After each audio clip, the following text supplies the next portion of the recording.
Input service distribution के बारे में आज के इस वीडियो में हम डिस्कस करने वाले हैं। नमस्ते दोस्तों, मैं सुमन शर्मा आप सभी का स्वागत करती हूं आपके अपने चैनल सुमन एजुकेशन हब में। वीडियो को स्टार्ट करने से पहले आप सभी लोग के साथ में शेयर करना चाहती हूं, एक और चैनल है मेरा इंग्लिश लैंग्वेज में, जहां पे कि मैं अकाउंटिंग का वर्क इंग्लिश लैंग्वेज सिखाती हूं, तो उस चैनल को भी आप विजिट कर सकते हैं। सुमन एजुकेशन हब इंग्लिश उस चैनल का नेम है। तो चलिए आज के इस वीडियो को स्टार्ट कर लेते हैं, जहाँ पे कि हम डिस्कस करने वाले हैं इनपुट सर्विस डिस्ट्रीब्यूशन के बारे में।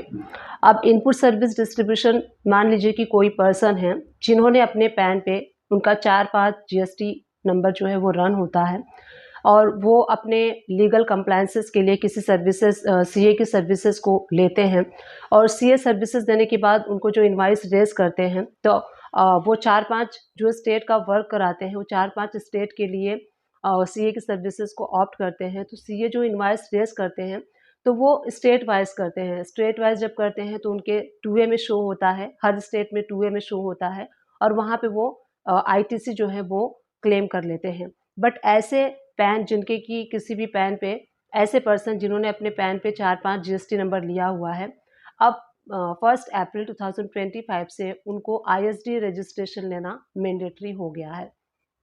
आईएसडी रजिस्ट्रेशन कैसे लेना है? तो जीएसटी पोर्टल पे आप आईएसडी रजिस्ट्रेशन कर सकते हैं। जीएसटी पोर्टल को आपको लॉगिन करना है।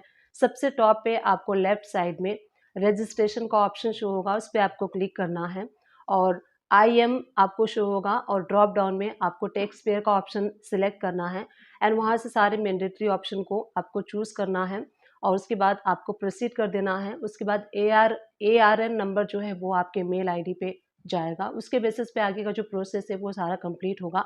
जैसे आप रेगुलर जीएसटी रजिस्ट्रेशन करते हैं, उस टाइप से आपको जीएसटी रजिस्ट्रेशन करना होगा। कोई ऐसा पर्सन जिन्होंने अपने पैन पे 4-5 जीएसटी नंबर लिया हुआ है, तो वहाँ पे उन 4-5 जीएसटी नंबर में से कोई भी एक प्रिंसिपल प्लेस ऑफ बिजनेस उनको चूज़ करना होगा। किसी भी ऐसे ब्रांच को उनको हेड ऑफिस बनाना होगा, और उसी के बेसिस पे उनको आईएसडी रजिस्ट्रेशन लेना होगा। जो पर्सन आईएसडी रजिस्ट्रेशन के लिए अप्लाई करेंगे, उनके लिए कंपोजिशन स्कीम नहीं है, वो कंपोजिशन स्कीम को ऑप्ट नहीं कर सकते हैं।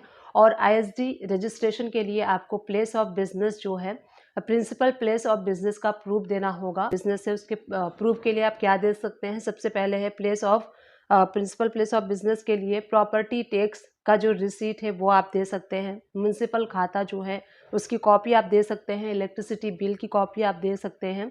लीगल ऑनरशिप डॉक्यूमेंट्स आप दे सकते हैं। और किसी ने लीज पे लिया हुआ है और उसका प्रिंसिपल प्लेस ऑफ बिजनेस है, तो लीज के केस में जो लीज एग्रीमेंट होता है वो आप दे सकते हैं।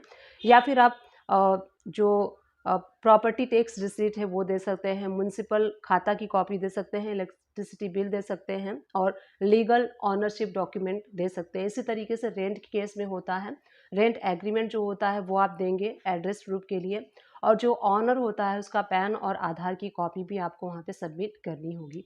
तो अब कोई भी पर्सन ऐसा है जिन्होंने अपने पैन पे 4-5 जीएसटी नंबर रन कर रहे हैं, और जो वो सर्विसेज लेते हैं सीए की, लीगल सर्विसेज लेते हैं, तो इनपुट सर्विस जो होता है वो डिस्ट्रीब्यूट करने के लिए अब उनके ऊपर आईएसडी रजिस्ट्रेशन करना मैंडेटरी हो गया है फ्रॉम 1 अप्रैल 2025 से। उम्मीद करती हूँ ये वीडियो आप सभी लोग के लिए हेल्पफुल रही होगी।